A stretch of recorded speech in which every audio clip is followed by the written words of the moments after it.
ಈ special cargo flight ಅಲ್ಲಿ ಬರೀ 8 ಸೀಟ್ ಅಷ್ಟೇ ಇರ್ತದೆ. 8 ಸೀಟಲ್ಲಿ 6 ಸೀಟಲ್ಲಿ ಮಾತ್ರ ನಮ್ಮವ್ರು ಕೂರ್ಬೋದು, 2 ಸೀಟಲ್ಲಿ ಪೈಲಟ್ಸ್ ಕೂತ್ಕೊಳ್ತಾರೆ. ಆಮೇಲೆ ಇನ್ನೊಂದು 2 ಸೀಟ್ ಕಾಕ್ಪಿಟ್ ಒಳಗಡೆ ಇರ್ತದೆ. ಸೊ ಈ ಒಂದು 8 ಸೀಟಲ್ಲಿ ನಮ್ಮ ಆಣೆ ಮಾವುತರು 4 ಜನ ಅಂದ್ರೆ 2 ಜನ ಮಾವುತರು, 2 ಜನ ಡಾಕ್ಟರ್ಸ್ ಇದ್ರು, ಮತ್ತೆ ಜಪಾನ್ ಅವರು ಡಾಕ್ಟರ್ಸ್ 2 ಜನ ಇದ್ರು. So 4 doctors. ಯಾಕಂದ್ರೆ ಆಣೆ ಒಂದು ಪ್ರಾಣಿ, ಆ ಪ್ರಾಣಿ ಮೇಲೆ ಅವ್ರು ಎತ್ತಲ್ಲ, ಹೌದು.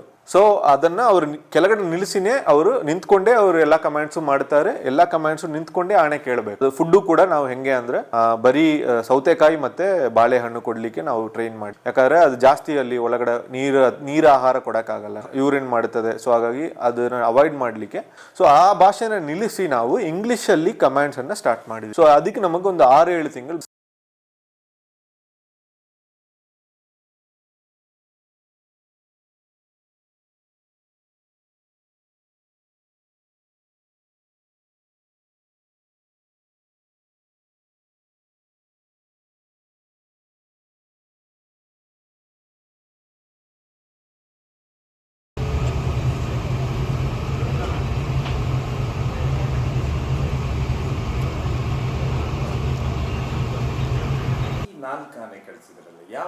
ಸೊ ಈಗ ನಮ್ಮ ಹತ್ರ ಈಗ ಇಲ್ಲಿಂದ ಹೋಗಿರುವ ಆನೆಗಳಲ್ಲಿ 4 ಆನೆಗಳು, ಒಂದು ಸುರೇಶ್ ಅಂತ ಹೇಳಿ ಒಂದು ಗಂಡ ಆನೆ, ಮತ್ತೆ ಗೌರಿ, ತುಳಸಿ ಮತ್ತೆ ಇನ್ನೊಂದು ಶ್ರುತಿ ಅಂತ ಹೇಳಿ 3 ಹೆಣ್ಣಾನೆಗಳು. ಇದೆಲ್ಲ ಕೂಡ ನಮ್ಮ ಝೂನಲ್ಲೇ ನಮ್ಮ ಬೇರೆ ಬೇರೆ ತಾಯಿ ಆನೆಗಳಿಗೆ ಹುಟ್ಟಿರುವ ಮರಿಗಳು.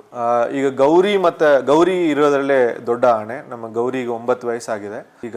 ಮತ್ತೆ ನೆಕ್ಸ್ಟ್ ಸುರೇಶ್ಗೆ 8 ವಯಸ್ಸಾಗಿದೆ.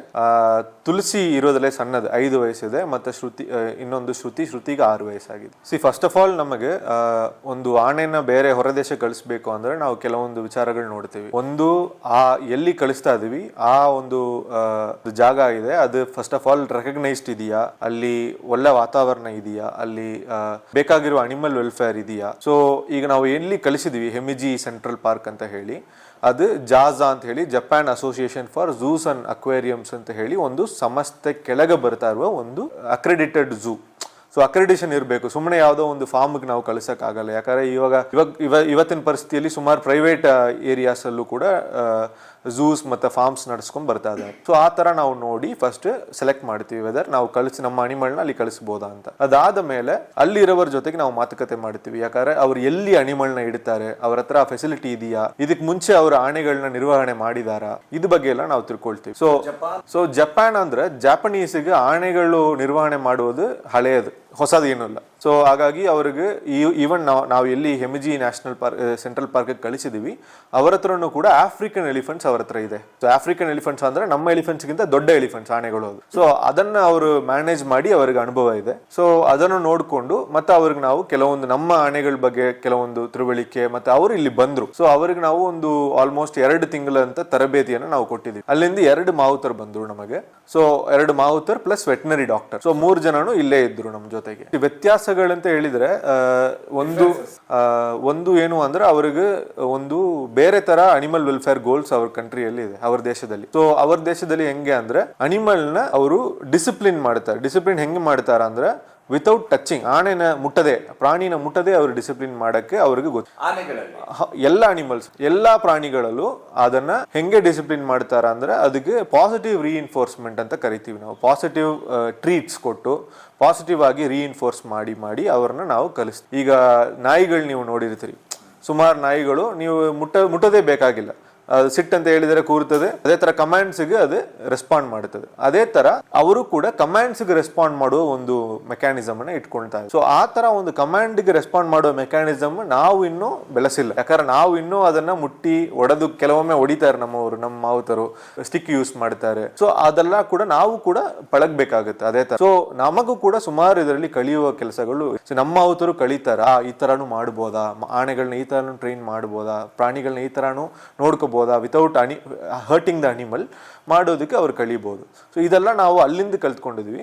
ಮತ್ತೆ ಅವ್ರದ್ದು ಮೇಜರ್ ಚಾಲೆಂಜ್ ಏನು ಅಂದ್ರೆ ಲ್ಯಾಂಗ್ವೇಜ್, ಭಾಷೆ. ಯಾಕಂದ್ರೆ ಅವ್ರಿಗೆ ಇಂಗ್ಲಿಷ್ ಬರಲ್ಲ ಜಾಪನೀಸ್ಗೆ, ಅವರು ಜಾಪಾನೀಸ್ ಏನು ಭಾಷೆ ಮಾತಾಡ್ತಾರೆ. ಅದೇ ತರ ಈಗ ನಮ್ಮವರು ಇಂಗ್ಲಿಷ್ ಮಾತಾಡಲ್ಲ, ನಮ್ಮವರು ಕೂಡ ನಮ್ದಾದಂತ ಒಂದು ಆಣೆ ಪಳಗಿಸುವ ಒಂದು ಭಾಷೆನೇ ಇದೆ ನಮ್ಮವ್ರ ಹತ್ರ, ಅದೆಲ್ಲ ಸೇರಿಸಿರುವ ಒಂದು ಲ್ಯಾಂಗ್ವೇಜ್ ಇದೆ. ಅದು ಆ ಭಾಷೆನ ಅವರು ಹೇಳಿಕೊಡ್ತಾರೆ. ಸೊ ಆ ಭಾಷೆನ ನಿಲ್ಲಿಸಿ ನಾವು ಇಂಗ್ಲಿಷ್ ಅಲ್ಲಿ ಕಮಾಂಡ್ಸ್ ಅನ್ನ ಸ್ಟಾರ್ಟ್ ಮಾಡಿದ್ವಿ. ಸೊ ಅದಕ್ಕೆ ನಮಗೊಂದು 6-7 ತಿಂಗಳು. ಜಪಾನ್ ಅಲ್ಲಿ ವೈಲ್ಡ್ ಅಲ್ಲಿ ಆನೆಗಳಿಲ್ಲ. ಜಪಾನ್ ಅಲ್ಲಿ ಬರೀ ಝೂಗಳಲ್ಲಿ ಸಫಾರಿಗಳಲ್ಲಿ ಮಾತ್ರ ಆನೆ ಸಿಗುವುದು. ಜಪಾನ್ ವಾತಾವರಣದಲ್ಲಿ ಆನೆ ಇಲ್ಲ. ಸೊ ಅದಕ್ಕೆ ಏನು ಅಂದ್ರೆ, ಈಗ ನಮ್ಮ ಆನೆಗಳಿಗೆ ನಾವು ಏನ್ ಕೊಡ್ತೀವಿ ಅಂತ ಫಸ್ಟ್ ಹೇಳ್ತೀವಿ. ಸೊ ಇಲ್ಲಿ ನಮ್ಮ ಆನೆಗಳಿಗೆ ನಾವು ರಾಗಿ ಕೊಡ್ತೀವಿ, ಅದ್ರ ಜೊತೆಗೆ ರೈಸ್ ಕೊಡ್ತೀವಿ. ರೈಸ್ ಅಂದ್ರೆ ರೈಸ್, ಬೆಲ್ಲ ಮತ್ತೆ ಇತರ ಪಲ್ಸಸ್ ಎಲ್ಲ ಸೇರಿಸಿ ಬೇಯಿಸಿ ನಾವು ಒಂದು ಬಾಲ್ ಮಾಡಿ ಅದನ್ನ ಕೊಡ್ತೀವಿ. ಅದ್ರ ಜೊತೆಗೆ ಹುಳ್ಳು ಅದೆಲ್ಲ ಹಾಕ್ತಿವಿ. ಮತ್ತೆ ಹಣ್ಣುಗಳು, ತರಕಾರಿ ತಿನ್ನಲ್ಲ, ಹಣ್ಣುಗಳು ತಿಂತವೆ. ಸೊ ಅದೇ ತರ ನಾವು ಅಲ್ಲೂ ಕೂಡ ಅವ್ರಿಗೆ ರಾಗಿ ಪರ್ಚೇಸ್ ಮಾಡಕ್ಕೆ ಹೇಳಿದ್ವಿ. ಯಾಕಂದ್ರೆ ಸದ್ಯಕ್ಕೆ ಅವರು ಇಮಿಡಿಯೇಟ್ ಆಗಿ ಅನಿಮಲ್ನ ನಾವು 100% ರೈಸ್ ಡಯಟ್ ಅಲ್ಲಿ ಹಾಕಕ್ಕಾಗಲ್ಲ ಅಂತ ಹೇಳಿ ಅವ್ರು ರಾಗಿ ಈಗ ಕೊಡ್ತಾ ಇದ್ದಾರೆ. ರಾಗಿ ಜೊತೆಗೆ ಅಲ್ಲಿ ಜಪಾನ್ ಅಲ್ಲೂ ರೈಸ್ ಇದೆ. ಯಾಕಂದ್ರೆ ಜಪಾನ್ ಕೂಡ ರೈಸ್ ಬೇಸ್ಡ್ ಸಿವಿಲೈಸೇಷನ್, ಅಲ್ಲೂ ಸುಮಾರು ಅನ್ನನೇ ತಿನ್ನೋದು ಜನ. ಸೊ ಆ ರೈಸ್ ಇರೋದ್ರಿಂದ ರೈಸ್ ಜೊತೆಗೆ ಅವ್ರು ಪಲ್ಸಸ್ ಮಿಕ್ಸ್ ಮಾಡಬಹುದು. ಸೊ ಅಲ್ಲೂ ಕೂಡ ಬೆಲ್ಲ ಸಿಗುತ್ತೆ. ಸೊ ಪಲ್ಸಸ್ ಮಿಕ್ಸ್ ಮಾಡಿ ಅವ್ರಿಗೆ ಬೇರೆ ತರ ಪಲ್ಸಸ್, ಈಗ ನಮ್ಮ ಹತ್ರ ಇರುವ ಕಾಳು ಅಲ್ಲಿ ಸಿಗೋದಿಲ್ಲ, ಅವರ ಹತ್ರ ಇರುವ ಕಾಳನ್ನ ಮಿಕ್ಸ್ ಮಾಡಿ ಅವರು ಪ್ರೋಟೀನ್ ಡಯಟ್ ಅನ್ನ ಬ್ಯಾಲೆನ್ಸ್ ಮಾಡ್ಲಿಕ್ಕೆ ಅವರಿಗೆ ನ್ಯೂಟ್ರಿಷನ್ ಗೊತ್ತಿದೆ, ಆ ತರ ಮಾಡಿ ಅವ್ರು ಕೊಡ್ತಾರೆ. ಸೊ ಅವರು ಸುಮಾರು ವರ್ಷದಿಂದ ಅವರು ಆಫ್ರಿಕನ್ ಎಲಿಫೆಂಟ್ಸ್ ಹಾಕೊಂಡ್ ಬಂದಿದ್ದಾರೆ. ಬೇರೆ ಬೇರೆ ಝೂಗಳಲ್ಲಿ ನಮ್ದು ಏಷ್ಯನ್ ಎಲಿಫೆಂಟ್ಸ್ ಕೂಡ ಇದೆ. ಈಗ ಒಸಾಕಾ ಅಂತ ಹೇಳಿ, ಈಗ ಮೊನ್ನೆ ನಾವು ಎಲ್ಲಿ ಫ್ಲೈಟ್ ಲ್ಯಾಂಡ್ ಮಾಡಿಸಿದ್ವಿ ಅಲ್ಲೇ ಕೂಡ ಇನ್ನೊಂದು ಝೂ ಇದೆ. ಮೈಸೂರಿಂದ ಹೋಗಿರುವ ಪ್ರಾಣಿಗಳು ಅಲ್ಲೇ ಇದಾವೆ, 3 ಪ್ರಾಣಿಗಳು ನಮ್ದೇ 2021 ಅಲ್ಲಿ ಹೋಗಿರುವ ಆನೆಗಳು.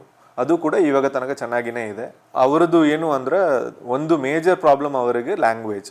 ಓಕೆ, ಸೊ ಲ್ಯಾಂಗ್ವೇಜ್ ಬಿಟ್ರೆ ಅವ್ರಿಗೆ ಬೇಕಾಗಿರೋದು ಕಾನ್ಫಿಡೆನ್ಸ್. ಯಾಕಂದ್ರೆ ಒಂದು ಪ್ರಾಣಿನ ನಾವು ಸಾಕಬೇಕು ಅಂದ್ರೆ ಫಸ್ಟ್ ನಮಗೆ ಬೇಕಾಗಿರೋದು ಆಯಿತು ನನ್ನ ಕೈಲಿ ಆಗುತ್ತೆ ಅಂತ ಹೇಳಿ ಒಂದು ಕಾನ್ಫಿಡೆನ್ಸ್ ಬರಬೇಕು ಮಾವುತ. ಸೊ ಆ ಕಾನ್ಫಿಡೆನ್ಸ್ ಅವರಿಗೆ ಆಲ್ರೆಡಿ ಬಂದಿದೆ. ಯಾಕಂದ್ರೆ ಈಗ ನಾವು ನೋಡ್ತಾ ಇದ್ವಿ, ಆಲ್ರೆಡಿ ಆನೆಗಳು ಹೋಗಿದೆ, 3-4 ದಿವಸ ಆಗಿದೆ. ಸೊ ಅವರೇ ಈಗ ಫೀಡ್ ಮಾಡ್ತಾ ಇದಾರೆ. ನಮ್ಮ ಮಾವುತರು ಬರೀ ನಿಂತ್ಕೊಂಡು ನೋಡ್ತಾ ಇರುವ ಕೆಲಸ ಮಾತ್ರ ಮಾಡ್ತಾರೆ ಈಗ ಅಲ್ಲಿ. ಸೊ ಅವರೇ ಆನೆಗಳನ್ನ ನೋಡ್ತಾರೆ, ಅವರೇ ಆನೆಗಳನ್ನ ಸ್ನಾನ ಮಾಡಿಸ್ತಾರೆ. ಯಾಕಂದ್ರೆ ಸ್ನಾನ ಮಾಡಿಸೋದು ತುಂಬಾ ಇಂಪಾರ್ಟೆಂಟ್ ಆನೆಗಳಿಗೆ. ಸೊ ಆನೆಗಳನ್ನ ಸ್ನಾನ ಮಾಡಿಸುವ ಕೆಲಸನೂ ಕೂಡ ಈಗ ಅವರು ಜಾಪನೀಸ್ ಮಾವುತರೇ ಮಾಡ್ತಾ ಇದಾರೆ, ನಮ್ಮವರು ಬರೀ ಅಬ್ಸರ್ವ್ ಮಾಡ್ತಾರೆ. ಸೊ ಮೇಲೆ ಹತ್ತುವುದು ಏನಿದೆ ಜಪಾನ್ ಅಲ್ಲಿ ಅದು ಸ್ಟ್ರಿಕ್ಟ್ಲಿ ಪ್ರೊಹಿಬಿಟೆಡ್, ಅವರು ಮಾಡಲ್ಲ. ಮೇಲೆ ಹತ್ತು ಅದನ್ನೇ ನಾನು ಹೇಳಿದೆ, ಅನಿಮಲ್ ವೆಲ್ಫೇರ್ ಗೋಲ್ ಅಂತ ಹೇಳಿದ ಮೇಲೆ ಆನೆ ಮೇಲೆ ಎತ್ತುವುದು ಕೂಡ ಅಗೇನ್ಸ್ಟ್ ದ ಅನಿಮಲ್ ವೆಲ್ಫೇರ್ ಅಂತ ಅವರು ಕನ್ಸಿಡರ್ ಮಾಡ್ತಾರೆ. ಯಾಕಂದ್ರೆ ಆನೆ ಒಂದು ಪ್ರಾಣಿ, ಆ ಪ್ರಾಣಿ ಮೇಲೆ ಅವ್ರು ಎತ್ತಲ್ಲ, ಹೌದು. ಸೊ ಅದನ್ನ ಅವ್ರು ಕೆಳಗಡೆ ನಿಲ್ಲಿಸಿನೇ ಅವರು ನಿಂತ್ಕೊಂಡೇ ಅವರು ಎಲ್ಲಾ ಕಮಾಂಡ್ಸ್ ಮಾಡ್ತಾರೆ, ಎಲ್ಲಾ ಕಮಾಂಡ್ಸ್ ನಿಂತ್ಕೊಂಡೇ ಆಣೆ ಕೇಳಬೇಕು. ಸೊ ಹಾಗಾಗಿ ಇದು second level of animal welfare, ಅದನ್ನ ನಾವು ಕಲಿಬೇಕು. ಈಗ ಫಸ್ಟ್ ಆಫ್ ಆಲ್ ಈ ಆನೆಗಳೆಲ್ಲ ಕೂಡ ಝೂನಲ್ಲಿ ಹುಟ್ಟಿರುವ ಆನೆಗಳು. ಸೊ ಹಾಗಾಗಿ ಇದು ಕಾಡ್ ಆನೆಗಳಿಲ್ಲ. ಒಂದು ಎರಡನೇ ಪಾಯಿಂಟ್, ನಾವು ಅದನ್ನ ಹೆಂಗೆ ಪಾಸಿಟಿವ್ ಆಗಿ ರೀಇನ್ಫೋರ್ಸ್ ಮಾಡಿ ಬೆಳೆಸ್ತೀವಿ, ಅದು ಇಂಪಾರ್ಟೆಂಟ್. ಇಷ್ಟು ಮಟ್ಟಕ್ಕೆ ನಾವು ನೀಟಾಗಿ ಅದನ್ನ ಟ್ರೈನ್ ಮಾಡ್ತೀವಿ, ಆ ಟ್ರೈನಿಂಗ್ ಮೇಲೆ ಡಿಪೆಂಡ್ ಆಗುತ್ತೆ. ಬಟ್ ಈಗ ತನಕ ನಾವು ಏನ್ ಟ್ರೈನಿಂಗ್ ಮಾಡ್ಕೊಂಡ್ ಬಂದಿದೀವಿ, ಈ 4 ಆನೆಗಳು ಕೂಡ ತುಂಬಾ ಒಂದು ವೆಲ್ ಟ್ರೈನ್ಡ್ ಆನೆಗಳಂತ ಹೇಳ್ಬೋದು. ಕರೆಕ್ಟ್. ಸೊ ಈಗ ನಮಗೆ ಇದನ್ನ ಕಳಿಸೋದು ಒಂದು ಹೆರ್ಕುಲಿಯನ್ ಟಾಸ್ಕ್ ಅಂತ ಕರಿಬೇಕು. ಯಾಕಂದ್ರೆ ತುಂಬಾ ಚಾಲೆಂಜ್. ಯಾಕಂದ್ರೆ ಇದರಲ್ಲಿ ಸಿಕ್ಕಾಪಟ್ಟ ಪೇಪರ್ ವರ್ಕ್ಸ್ ಇದೆ ನಮಗೆ. ಪೇಪರ್ ವರ್ಕ್ಸ್ ಅಂದ್ರೆ ಎಲ್ಲರೂ ಕೂಡ ನಮಗೆ NOCs ಕೊಡಬೇಕು, ಅಪ್ರೂವಲ್ಸ್ ಕೊಡಬೇಕು, ಲೈಸೆನ್ಸಸ್ ಕೊಡಬೇಕು. ಇದೆಲ್ಲ ನಾವು ತಗೋಬೇಕು ಅಂದ್ರೆ ನಮಗೆ ಆ ಒಂದು ಕೆಪಾಸಿಟಿ, ಆ ಒಂದು ಇನ್ಫ್ರಾಸ್ಟ್ರಕ್ಚರ್ ಇರಬೇಕು. ಅದೆಲ್ಲ ಇಲ್ಲ ಅಂದ್ರೆ ನಾವು ಮಾಡೋಕ್ಕಾಗಲ್ಲ. ಸೊ ಫಸ್ಟ್ ಏನಾಗುತ್ತೆ, ನಮಗೆ ಸೆಂಟ್ರಲ್ ಝೂ ಅಥಾರಿಟಿ ಅವರು ಲೈಸೆನ್ಸ್ ಕೊಡ್ತಾರೆ. ಈ ತರ ನೀವು ನಿಮ್ಮ ಆನೆಗಳನ್ನ ನೀವು, ಯಾಕಂದ್ರೆ ಇದು ಝೂ ಎಲಿಫೆಂಟ್ ಅಲ್ವಾ, ಸೊ ಝೂ ಇಂದ ಇನ್ನೊಂದು ಝೂಗೆ ನಾವು ಟ್ರಾನ್ಸ್ಫರ್ ಮಾಡುವಾಗ ನಮ್ಮ ಲೈಸೆನ್ಸಿಂಗ್ ಅಥಾರಿಟಿ ಯಾರಿದ್ದಾರೆ, ಸೆಂಟ್ರಲ್ ಝೂ ಅಥಾರಿಟಿ ಅವರು ನಮಗೊಂದು ಲೈಸೆನ್ಸ್ ಕೊಡ್ತಾರೆ, ಈ ತರ ನೀವು ಅದಕ್ಕೆ ಕೊಡಬಹುದು ಅಂತ ಹೇಳಿ. ಸೊ ಅದಾದ ಮೇಲೆ ನಮ್ಮ ವನ್ಯಜೀವಿ ಪರಿಪಾಲಕರು ಏನಿದ್ದಾರೆ, wild life warden, chief wild life warden, ಅವರು ನಮಗೊಂದು NOC ಕೊಡ್ತಾರೆ. ಆಯ್ತು, ನಮ್ಮ ರಾಜ್ಯದಿಂದ ನಾನು ಈ ಒಂದು 4 ಆನೆಗಳನ್ನ ಕಳಿಸ್ಲಿಕ್ಕೆ ನನಗೆ ಒಪ್ಪಿಗೆ ಇದೆ ಅಂತ ಹೇಳಿ ಒಂದು ಒಪ್ಪಿಗೆಯನ್ನ ಕೊಡುತ್ತೆ. ಆ ಬೇಸಿಸ್ ಮೇಲೆ ನಾವು DGFT ಅಂದ್ರೆ director general of foreign trade, ಯಾಕಂದ್ರೆ ನಾವು ಫಾರಿನ್ ಕಳಿಸ್ತಾ ಇದ್ದೀವಿ. ಸೊ ಇದು ಒಂದು ಟ್ರೇಡ್ ಅಂತ ಹೇಳಿ ನಮ್ಮ ದೇಶ ಇದನ್ನ ಕನ್ಸಿಡರ್ ಮಾಡುತ್ತೆ. ಸೊ ಅವಾಗ DGFT ಇಂದ ಪರ್ಮಿಷನ್ ತಗೋಬೇಕು. ಅದೇ ತರ ಅನಿಮಲ್ ಹಸ್ಬೆಂಡ್ರಿ ಡಿಪಾರ್ಟ್ಮೆಂಟ್ ಇಂದ ಪರ್ಮಿಷನ್ ತಗೋಬೇಕು. ಯಾಕಂದ್ರೆ ಇದರಲ್ಲಿ ಏನೇನ್ ರೋಗಗಳಿದೆ, ಕಾಯಿಲೆಗಳಿದೆ, ಯಾವ್ದಾದ್ರು ಕಾಯಿಲೆನ ನಾವು ಬೇರೆ ಹೊರ ದೇಶಕ್ಕೆ ಕೊಡ್ತೀವಿನಾ ಅಥವಾ ಬೇರೆ ಇದರಲ್ಲಿ ಏನಾದ್ರು ಥ್ರೆಟ್ಸ್ ಇದೆಯಾ ಅಂತ ಹೇಳಿ ಅವರು ನಮಗೆ NOC ಕೊಡ್ತಾರೆ. ಆ ಬೇಸಿಸ್ ಮೇಲೆ ನಾವು ಒಂದು ಕ್ವಾರಂಟೈನ್ ಪ್ರೋಟೋಕಾಲ್ನ ಕೂಡ ಫಾಲೋ ಮಾಡಿ. ಇದೇ ತರ ಜಪಾನ್ ಅವರು ಕೂಡ ನಮಗೊಂದು ಕ್ವಾರಂಟೈನ್ ಪ್ರೋಟೋಕಾಲ್ನ ಕೊಡ್ತಾರೆ. ನನ್ನ ದೇಶದ ಒಳಗಡೆ ಬರಕ್ ಮುಂಚೆ ನೀವು ಈ ಟೆಸ್ಟ್ ಎಲ್ಲ ಮಾಡಿರಬೇಕು ಈ ಪ್ರಾಣಿಗಳಲ್ಲಿ ಅಂತ ಹೇಳಿ ಒಂದು ಲಿಸ್ಟ್ ಕೊಡ್ತಾರೆ. ಅದೇ ತರ ನಮಗೆ ಸೈಟಸ್ ಅಂತ ಹೇಳಿ ಒಂದು ಕನ್ವೆನ್ಷನ್ ಅಲ್ಲಿ ನಾವು ಟ್ರೀಟಿಯಲ್ಲಿ ಸೈನ್ ಮಾಡಿದೀವಿ India. Convention for international trade on endangered species ಅಂತ. ಸೊ ಈ ತರ ಎಲಿಫೆಂಟ್ ಎಲ್ಲ ಎಂಡೇಂಜರ್ಡ್ ಸ್ಪೀಸೀಸ್ ಅಲ್ಲಿ ಬರುತ್ತೆ. ಸೊ ಎಲಿಫೆಂಟ್ ಅನ್ನ ನಾವು ಒಂದು ಕಂಟ್ರಿಯಿಂದ ಇನ್ನೊಂದು ಕಂಟ್ರಿಗೆ ತಗೊಂಡು ಹೋಗುವಾಗ 2 ಕಂಟ್ರಿನಲ್ಲಿರುವ ಸೈಟೆಸ್ ಅಥಾರಿಟಿ ಅವರು ನಮಗೆ ಪರ್ಮಿಷನ್ ಕೊಡಬೇಕು. ಒಂದು ಪ್ರಾಣಿ ಏನಿದೆ ಅದರದ್ದು ಸಂಖ್ಯೆಗಳು ತುಂಬಾ ಕಮ್ಮಿ ಇದ್ರೆ, ಅದೇ ತರ ಆನೆಗಳು ಕೂಡ ನಮಗೆ ಎಂಡೇಂಜರ್ಡ್ ಲಿಸ್ಟ್ ಅಲ್ಲೇ ಇರೋದು. ಸೊ ತುಂಬಾ ಕಮ್ಮಿ ಪ್ರಾಣಿಗಳೇ ನಮ್ಮ ಹತ್ರ, ನಮ್ಮ ದೇಶದಲ್ಲಿ ಮತ್ತೆ ನಮ್ಮ ಗ್ಲೋಬಲ್ ಲೆವೆಲ್ ಅಲ್ಲಿ. ಸೊ ಇದನ್ನ IUCN ಲಿಸ್ಟ್ ಅಲ್ಲಿ ಅವರು ಬೇರೆ ಬೇರೆ ಕ್ಯಾಟಗರೈಸೇಷನ್ ಮಾಡ್ತಾರೆ. ಎಂಡೇಂಜರ್ಡ್, ಕ್ರಿಟಿಕಲಿ ಎಂಡೇಂಜರ್ಡ್, ಎಕ್ಸ್ಟಿಂಕ್ಟ್ ಅಂದ್ರೆ ಲೋಕದಲ್ಲಿ ಇಲ್ಲ ಅಂತ ಆಗುತ್ತೆ, ಆಲ್ರೆಡಿ ಎಕ್ಸ್ಟಿಂಕ್ಟ್ ಆಗೋಗಿದೆ ಅಂತ ಆಗುತ್ತೆ, ಹೌದು ಮುಗಿದೋಯ್ತು. ಕೆಲವೊಮ್ಮೆ ಏನಾಗುತ್ತೆ ಎಕ್ಸ್ಟಿಂಕ್ಟ್ ಇಂದ ವೈಲ್ಡ್ ಅಂತ ಹೇಳ್ತಾರೆ. ಸೊ ವೈಲ್ಡ್ ಅಂದ್ರೆ ಕಾಡಲ್ಲಿ ಇಲ್ಲ, ಆದ್ರೆ ಎಲ್ಲೋ ಒಂದ್ ಕಡೆ ಝೂ ನಲ್ಲಿ ಇದೆ, ಅಥವಾ ಎಲ್ಲೋ ಒಂದು ಬಯಾಲಜಿಕಲ್ ಪಾರ್ಕ್ ಅಲ್ಲಿ ಇದೆ, ಎಲ್ಲೋ ಒಂದು ಕ್ಲೋನಿಂಗ್ ಬ್ಯಾಂಕ್ ಅಲ್ಲಿ ಇದೆ, ಆ ತರ ಒಂದು ಕ್ಲಾಸಿಫಿಕೇಶನ್. ಸೊ ಆನೆಗಳು ಎಂಡೇಂಜರ್ಡ್ ಲಿಸ್ಟ್ ಅಲ್ಲಿ ಬರ್ತವೆ. ಸೊ ಹಾಗಾಗಿ ನಾವು 2 ಕಡೆನೂ ಅದರದ್ದು ಕೂಡ ನಾವು ಅಪ್ರೂವಲ್ ತಗೋಬೇಕಾಗುತ್ತೆ. ಇದೆಲ್ಲ ತಗೊಂಡ ಮೇಲೆ ನಮಗೆ ಒಂದು ಕ್ವಾರಂಟೈನ್ ಪ್ರೊಸೀಜರ್ ಇರ್ತದೆ. ಕ್ವಾರಂಟೈನ್ ಪ್ರೊಸೀಜರ್ ಮುಗಿದು ಆಮೇಲೆ ನಾವು ಅನಿಮಲ್ಗೆ ಬೇಕಾಗಿರುವ ಒಂದು ಮೆಷರ್ಮೆಂಟಿಗೆ ನಾವು IATA ಸ್ಟ್ಯಾಂಡರ್ಡ್ಸ್, ಈಗ international association for airlines standards ಕೊಡ್ತದೆ. ಕಾರ್ಗೋ ಪ್ಯಾಕೇಜಿಂಗ್ ಇಷ್ಟೇ ಇರಬೇಕು, ಈ ಹೈಟಿಗಿಂತ ಜಾಸ್ತಿ ನಾವು ಫ್ಲೈಟಲ್ಲಿ ಅನಿಮಲ್ನ ತಗೊಂಡು ಹೋಗೋಕ್ಕಾಗಲ್ಲ, ಅದೆಲ್ಲ ನೋಡಿಕೊಂಡು ನಾವು ಕೇಜಸ್ ಅನ್ನ ರೆಡಿ ಮಾಡಿ. ಈ ಕೇಜಸ್ ಎಲ್ಲ ಮುಂಬೈಯಲ್ಲಿ ರೆಡಿ ಆಗಿರೋದು. ಸೊ ಮುಂಬೈಯಿಂದ ಬಂದಿರೋದು. ನಮಗೆ ಕೇಜ್ ಬಂದ ಮೇಲೆ ನಾವು ಅದನ್ನ ಕೇಜ್ ಟ್ರೈನಿಂಗ್ ಅಂತ ಮಾಡ್ತೀವಿ. ಸೊ ಟ್ರೈನಿಂಗ್ ಕೇಜ್ ಅನ್ನು ಕೂಡ ಅದೇ ಡೈಮೆನ್ಷನ್ ಅಲ್ಲಿ ಮಾಡಿರುತ್ತೆ. ಆ ಟ್ರೈನಿಂಗ್ ಕೇಜ್ ಅನ್ನ 6-7 ತಿಂಗಳ ಮುಂಚೆನೆ ನಾವು ಆನೆಗೆ ಹತ್ರ ಇಟ್ಬಿಡ್ತೀವಿ. ಸೊ ಆನೆ ಡೈಲಿ ಆ ಕೇಜ್ ಒಳಗಡೆ ಹೋಗಿ ಬರ್ತದೆ, ಪ್ರಾಕ್ಟೀಸ್ ಮಾಡ್ತೀವಿ. ಸೊ ಆ ಪ್ರಾಕ್ಟೀಸ್ ಮಾಡುವಾಗ ಏನ್ ಮಾಡ್ತೀವಿ, 1 ಗಂಟೆ 2 ಗಂಟೆ 3 ಗಂಟೆ, ಒಂದ್ ದಿನಕ್ಕೆ 3 ಗಂಟೆ ಆ ಆನೆಯನ್ನ ಒಳಗಡೆ ನಿಲ್ಲಿಸಿ ಅದನ್ನ ನಾವು ಟ್ರೈನ್ ಮಾಡಿಸ್ತೀವಿ. ಅದು ಒಳಗಡೆ ನಿಂತ್ಕೊಳ್ತದ 3 ಗಂಟೆ 2 ಗಂಟೆ ಅಂತ. ಸೊ ಅದೆಲ್ಲ ಟ್ರೈನಿಂಗ್ ಆದ ಮೇಲೆ ಲಾಸ್ಟ್ ಅಲ್ಲಿ ಯಾವಾಗ ನಾವು ಅದನ್ನ ಶಿಫ್ಟ್ ಮಾಡಬೇಕು, ಅವಾಗ ಹೊಸ ಕ್ರೇಟ್ ಏನು ಫ್ಲೈಟ್ ಅಲ್ಲಿ ಹೋಗುತ್ತೋ ಆ ಕ್ರೇಟ್ ಅನ್ನ ತಗೊಂಡ್ಬಂದು ಅದು ಒಳಗಡೆ ಆನೆನ ಲೋಡ್ ಮಾಡಿ ಅದನ್ನ ಹಂಗೆ ಲಾರಿಯಲ್ಲಿ ತಗೊಂಡೋಗಿ ಸೀದಾ ಅದನ್ನ ಡೈರೆಕ್ಟ್ ಆಗಿ ಫ್ಲೈಟ್ ಒಳಗಡೆ ಇಟ್ಬಿಡ್ತೀವಿ. ಸೊ ಈಗ ನಾವು ಏನ್ ಮಾಡ್ತೀವಿ, ಈಗ ಆನೆಗಳೆಲ್ಲ ದೊಡ್ಡ ಪ್ರಾಣಿಗಳಿರುವ ಕಾರಣದಿಂದ ನಾವು ಒಂದು ಸ್ಪೆಷಲ್ ಕಾರ್ಗೋ ಫ್ಲೈಟ್ ಅನ್ನ ಅವರು ರೆಡಿ ಮಾಡಿದ್ದಾರೆ ಜಪಾನ್. ಸೊ ಈ ಸ್ಪೆಷಲ್ ಕಾರ್ಗೋ ಫ್ಲೈಟ್ ಅಲ್ಲಿ ಬರೀ 8 ಸೀಟ್ ಅಷ್ಟೇ ಇರ್ತದೆ. 8 ಸೀಟ್ ಅಲ್ಲಿ 6 ಸೀಟ್ ಅಲ್ಲಿ ಮಾತ್ರ ನಮ್ಮವ್ರು ಕೂರ್ಬೋದು, 2 ಸೀಟ್ ಅಲ್ಲಿ ಪೈಲಟ್ಸ್ ಕುತ್ಕೊಳ್ತಾರೆ, ಆಮೇಲೆ ಇನ್ನೊಂದು 2 ಸೀಟ್ ಕಾಕ್ಪಿಟ್ ಒಳಗಡೆ ಇರ್ತದೆ. ಸೊ ಈ ಒಂದು 8 ಸೀಟ್ ಅಲ್ಲಿ ನಮ್ಮ ಆನೆ ಮಾವುತರು 4 ಜನ ಅಂದ್ರೆ 2 ಜನ ಮಾವುತರು, 2 ಜನ ಡಾಕ್ಟರ್ಸ್ ಇದ್ರು, ಮತ್ತೆ ಜಪಾನ್ ಅವರು ಡಾಕ್ಟರ್ಸ್ 2 ಜನ ಇದ್ರು. ಸೊ 4 ಡಾಕ್ಟರ್ಸ್ 4 ಡಾಕ್ಟರ್ಸ್ 2 ಮಾವುತರು ಅಷ್ಟೇ ಕಾರ್ಗೋ ಫ್ಲೈಟ್ ಅಲ್ಲಿ ಆನೆ ಜೊತೆಗೆ ಹೋಗಿರು. 12:20ಗೆ ಆನೆ ಇಲ್ಲಿಂದ ಫ್ಲೈಟ್ ಟೇಕ್ ಆಫ್ ಆಯ್ತು ನೈಟ್. ಹೌದು 12:20ಗೆ. ಅಲ್ಲಿ ಒಸಾಕಾ ಹೋಗುವಾಗ ಆಲ್ಮೋಸ್ಟ್ ಬೆಳಿಗ್ಗೆ ಒಂದು 10 ಗಂಟೆ ಆಯ್ತು. So almost around 9 to 10 hours of flight ಆಯ್ತು. ಸೊ 9-10 ಗಂಟೆ.